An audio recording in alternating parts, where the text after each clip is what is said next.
Pemirsa, kasus COVID-19 di Jember kembali meningkat, kali ini dengan varian baru yaitu varian Omikron. Varian ini disebut sebagai salah satu yang sangat cepat dalam menularkan virus. Lalu bagaimana kesiapan PMI Jember di tengah kembali merebaknya COVID-19? Bersama saya Prima Irfantari yang saat ini akan membahas seputar kesiapan dari PMI Kabupaten Jember dalam menangani merebaknya COVID-19 dengan narasumber yang berkompeten di bidangnya.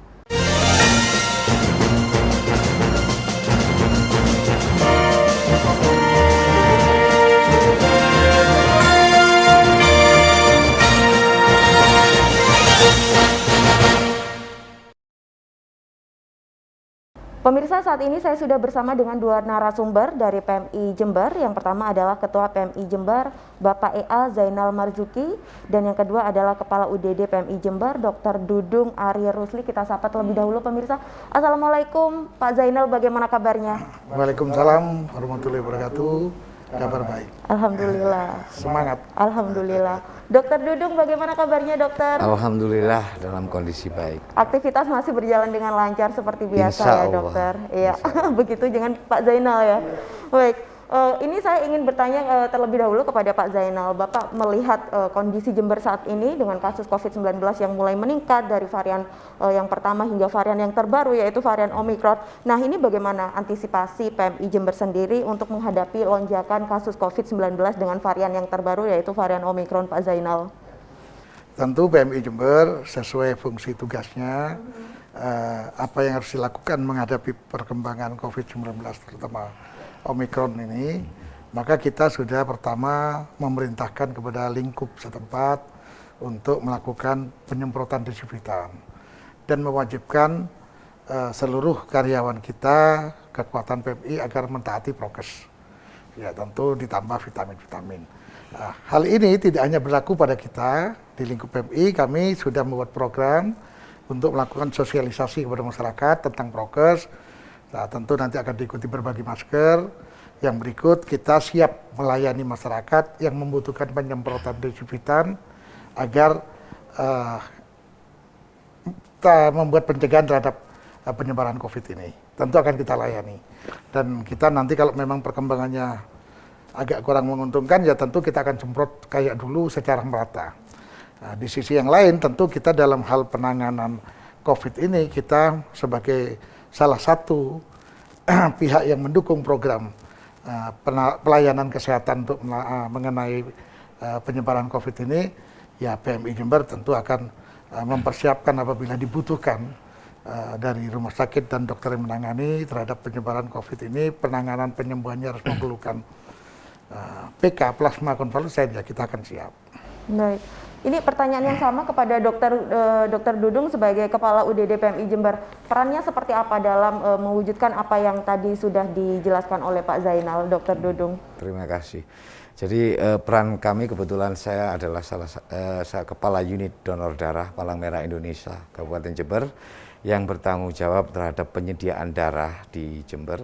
Tentunya di sela-sela kondisi pandemi seperti ini yang sudah mulai meningkat.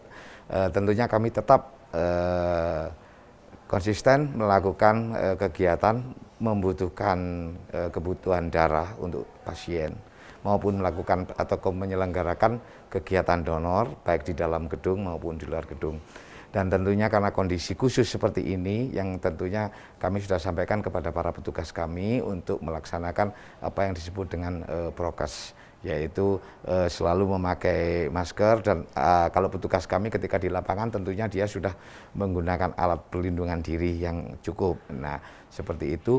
Dan kemudian salah satu tugas kami yang penting juga di sini adalah mengenai masalah penyediaan plasma konvalesen sebagai salah satu terapi pilihan untuk kondisi pasien dengan COVID-19 seperti itu.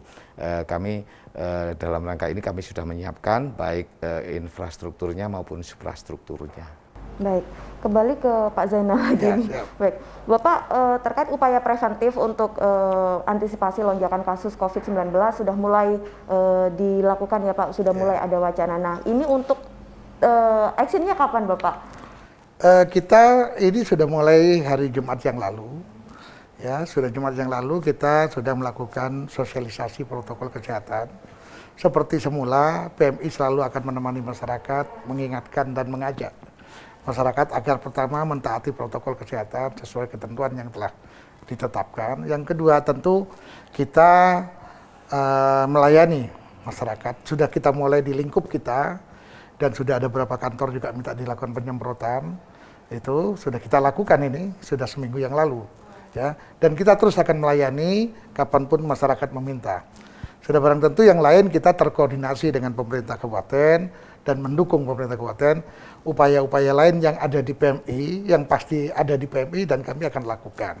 Termasuk tadi Dr. Tindu menyinggung terhadap pengobatan apabila dibutuhkan terapi PK, kita sudah siapkan. Bagi PMI pada intinya tidak ada kata tidak siap, kita harus siap untuk melayani, membantu pemerintah, melayani masyarakat.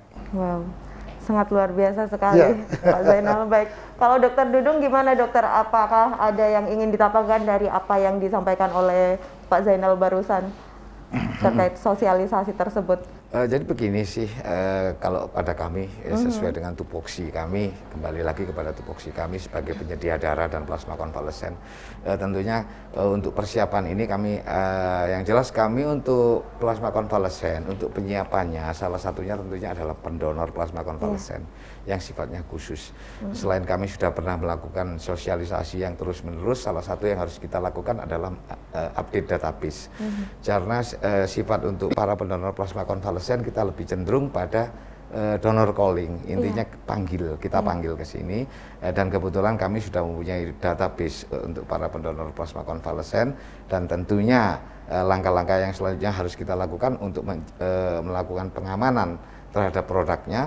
Salah satunya yang kita lakukan adalah pada setiap pendonor plasma konvalesen yang datang, tentunya kita harus melakukan pemeriksaan. Salah satu pemeriksaan yang penting adalah kita mengukur kadar antibodi yang, dan kemudian dari situ kemudian kita melakukan proses afaresisnya, dan kemudian kita melakukan stocking untuk itu. Jadi seperti itu. Kalau dari pengalaman kami pada waktu kasus melonjaknya COVID di tahun sebelumnya, di Juli kalau nggak salah, itu kalau nggak salah ada permintaan hampir sekitar 900 atau hampir 1000 kantong dalam 1 bulan, seperti itu. Baik, Dokter Dudung berbicara mengenai plasma convalescent, kita akan lanjutkan di segmen berikutnya ya. Siap. Begitu juga dengan Pak Zainal. Baik pemirsa, jangan kemana-mana karena kami akan segera kembali.